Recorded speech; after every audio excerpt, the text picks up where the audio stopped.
traders say improved offers were seen on the long end of the curve, while attention is skewed to the on-the-run bonds. And I have Ahmed Agboola, the head of fixed income trading. He joins us now for a midweek wrap of the markets. Thank you so much for your time, Ahmed. And let's just run through what we're seeing play out in terms of the yield curve, yield curve activity.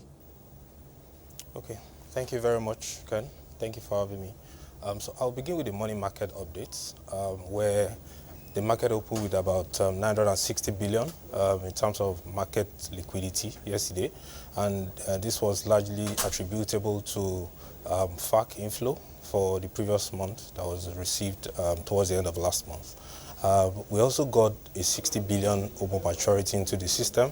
However, despite these critical inflows, we saw the OPR and overnight rates increased by about 75 basis points to close at 16.25% and 16.75% levels. So coming to the bills market, despite the open maturity, it was relatively quiet, and we saw that trend persist throughout the trading session yesterday. And while we see the market participants actually trading cautiously, like I said, that persisted throughout the trading session, and rates remain unchanged. So for the bond market, it was a little bit active. We saw most of the activities on the run bonds. 37 was the most actively traded, and we saw market quoting it at around 15.3 bid, 15.15% offer. And the short end actually remained very, very quiet. In terms of FX, we saw Naira. Naira appreciated by about 51 kobo to close at 437 Naira 23 kobo to the dollar at the FX. While at the I&E window, we saw it weakened to about 437 Naira 27 kobo to the dollar.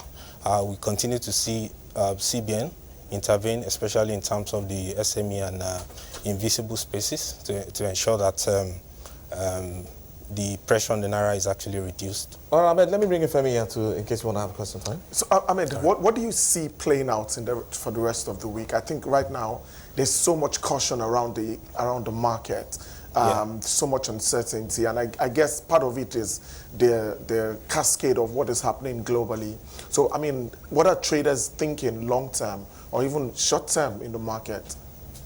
Okay, so on the long-term basis, at least for the rest of the month, and towards the beginning of the last quarter of the year, it's going to be a bit bearish. Like you rightly mentioned, due to the activities in the system, especially with respect to the liquidity in the system. It's going to be a bit bearish for the rest of this month until around the 3rd to 4th week of this month, where we're expecting about 215 billion coupon payments on some of the outstanding bonds.